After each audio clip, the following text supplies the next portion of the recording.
afternoon. Magandang araw po sa ating lahat. I'm Orly De La Peña of One Up Petroleum Trading. Our company was established September 2013.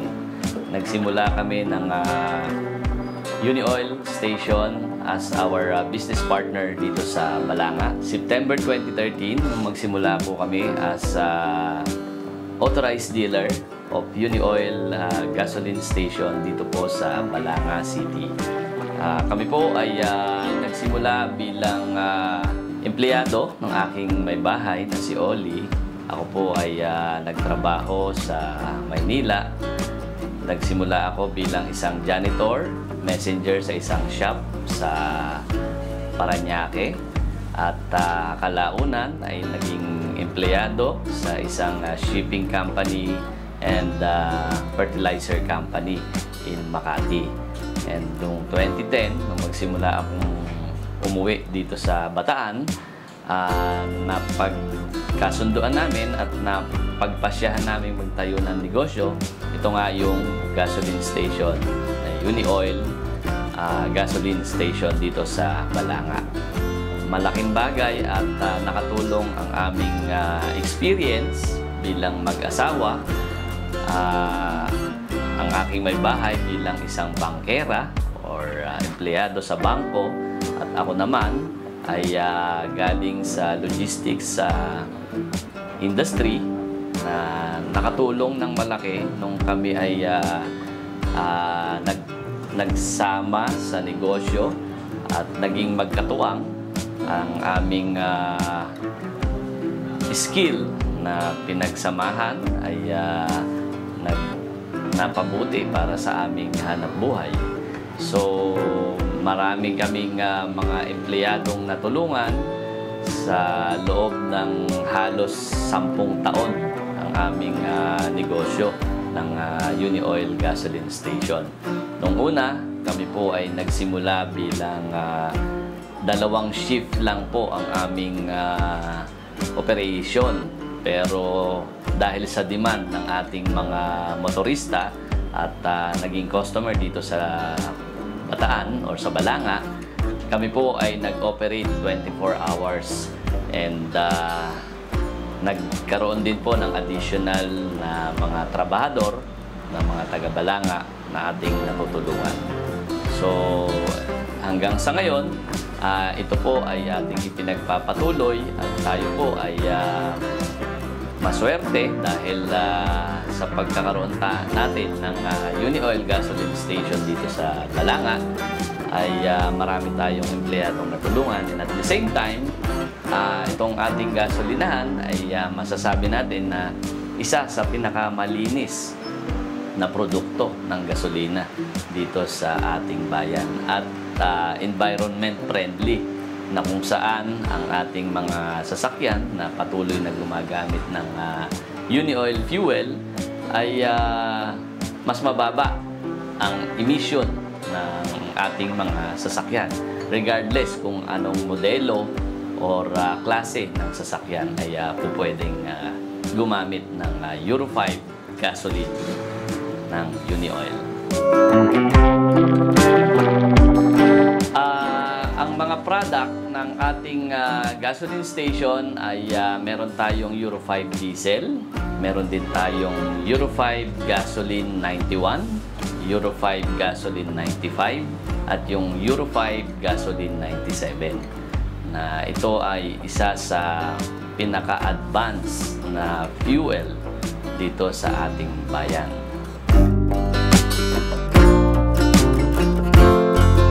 Malaki ang naging challenges sa amin bilang mag-asawa nung kami ay nagsisimula ng negosyo na to dahil totally talagang wala akong idea to run a gasoline station.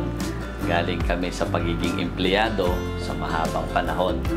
At nung 2010 nga po, nung ibinigay or ipinagkaloob ito nung umuwi ako dito sa Bataan para mag-settle, by 2013, September, nagsimula itong gasoline station at pinag-aralan nating mabuti kung paano ang operation yung customer service, at kung paano ang pangangalaga sa ating mga trabahador.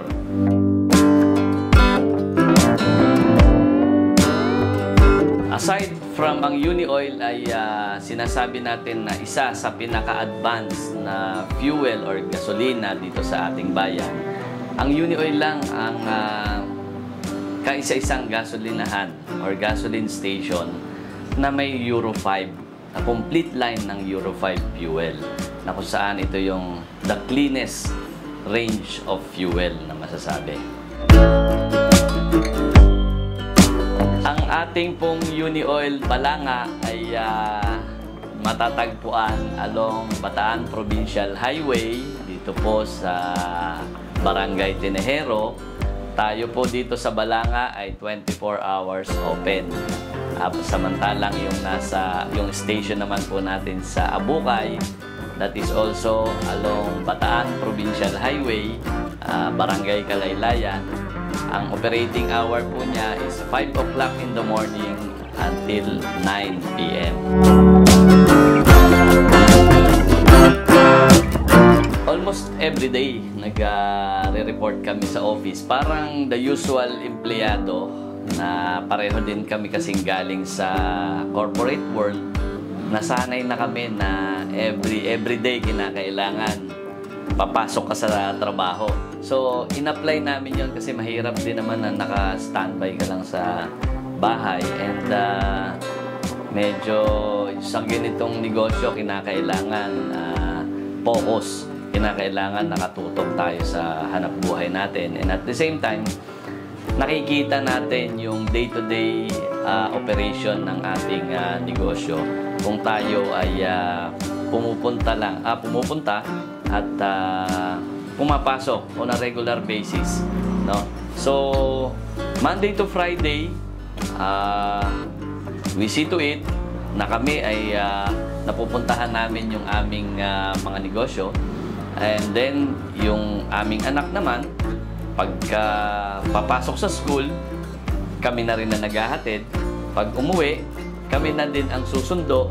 Doon yung time na nag-out na lang din kami sa aming duty, para empleyado na rin na lumalabas.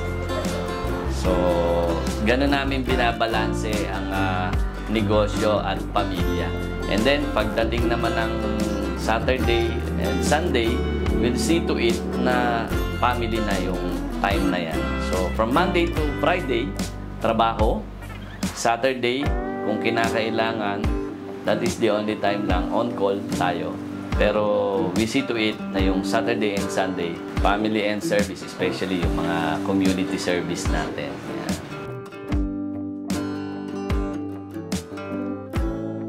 Actually, ang pinakamalaking factor na nakikita ko dito is yung pagiging tapat, no? Yung pagiging honest natin, not only with our employee, maging sa ating mga customer. We have to be honest with our customer. Ibigay natin kung ano yung nararapat para sa kanila. Like what we are doing here in our station. You get what you paid for, sabi nga. Diba? So, we'll see to it na every day, we calibrate our pump and we check if there are contamination with our product. So, kung merong problema, we'll see to it na walang pwedeng lumabas. Ini-stop namin yung pagbibenta. Meron kaming monthly meeting with my employee. Yan ang hindi nawawala sa amin. Lagi kaming nagkakaroon ng monthly meeting with employee, especially kung may mga promo and updates from the national or from the head office, ikinakascade namin din yan sa mga empleyado namin para naka-align din tayo.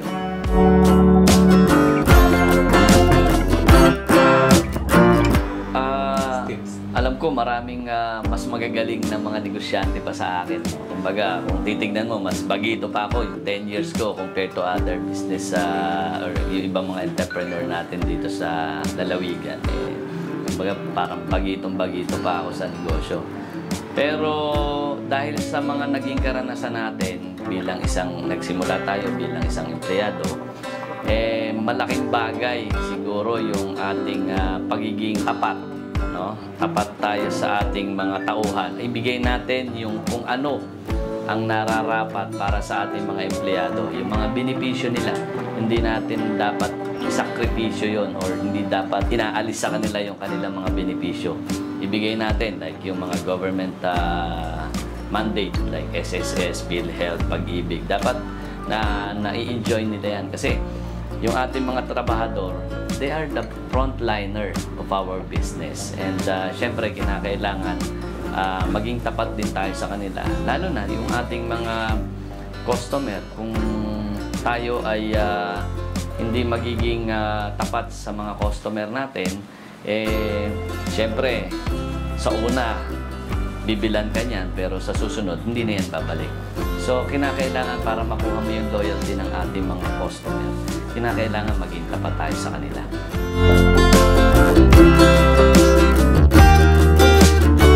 Ayan, so sa ating pong mga customer, sa aming pong UniOil customer at yung patuloy na nagtitiwala sa aming produkto, sa aming serbisyo, maraming salamat po sa inyong lahat. Ang aming pong UniOil station ay matatagpuan along Bataan Provincial Highway. Isa lang dito sa Bukay at isa dito po sa Balanga. Iniimbitahan ko po kayo na subukan magpakarga or mag-gas up with UniOil and experience environment and cleanest fuel in the country. So, regardless kung anong model or klase ang iyong sasakyan, wala pong problema. Euro 5 petroleum fuel, your Euro 5 fuel with UniOil. So, yung aming po mga promo, nandyan po yung aming UniOil loyalty points and rewards. Nandyan din po yung SNR membership discount. And yung katatapos lang, East-West. Although tuloy-tuloy pa rin yan, meron pa rin po tayong East-West Visa credit card discount. Bukod sa TODA na ating tinutulungan na mga motorista ng ating bayan dahil part ng ating mga customer, malaking bagay yung mga tricycle. Alam naman natin dito sa ating bayan, parang number 2 yata tayo sa pinakamaraming tricycle sa buong bansa. Second to Nueva Ecija. So, ayun po, malaking bagay at malaking tulong yung ating mga customer ng mga nagta-tricycle driver. So, ayan po, ang ating organisasyon naman na kinabibilangan, andyan na tayo ay tayo po sa ngayon ay miyembro ng Knights of Columbus, miyembro din po tayo ng BCBP or yung Brotherhood of Christian Businessmen and Professional, and of course yung ating ngayon po ang ating Philippine Chamber of Commerce and Industry Bataan Chapter. Nagsilbi bilang presidente taong 2018 and 2019. At malaking bagay din po ang naitulong ng Bataan Chamber of Commerce na ngayon nga po ay Philippine Chamber of Commerce and Industry.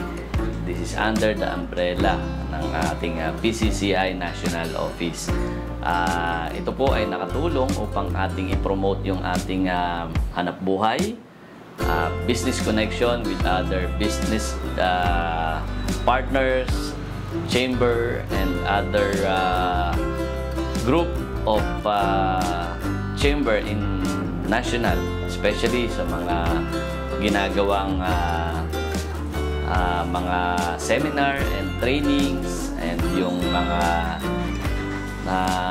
business expo, North Luzon National Convention, malaking bagay at kahit paano nakakatulong ito kung paano natin mapapalawak and yung mga idea na naibinibigay din ng ating mga kasamahan sa chamber, yung marketing strategy, yung networking, ay malaking bagay at nakakatulong sa ating mga negosyo. negosyante. Actually, marami akong mga na-meet na mga chamber members from South, no? And especially nung nagkakaroon ng Philippine Business Conference kung saan nakakasalamuhan natin ang iba't ibang chamber president ng bawat bayan.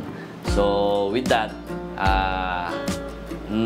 nagkaroon tayo ng interaction at nagkaroon din tayo ng business matching, no? Dahil along the way nakita natin at nakilala natin na yung iba nating mga kasamang chamber president may mga negosyo rin related sa gasoline station.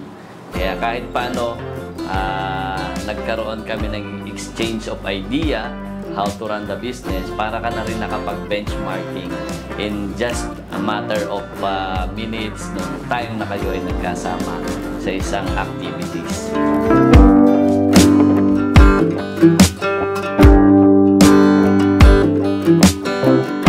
Iniimbitahan ko po ang lahat ng mga nanonood or yung sumusuporta o sumusubaybay dito sa ating Philippine Chamber of Commerce and Industry Bataan na sumama at sumali dito sa ating chamber group, no, na be a member of PCCI Bataan chapter.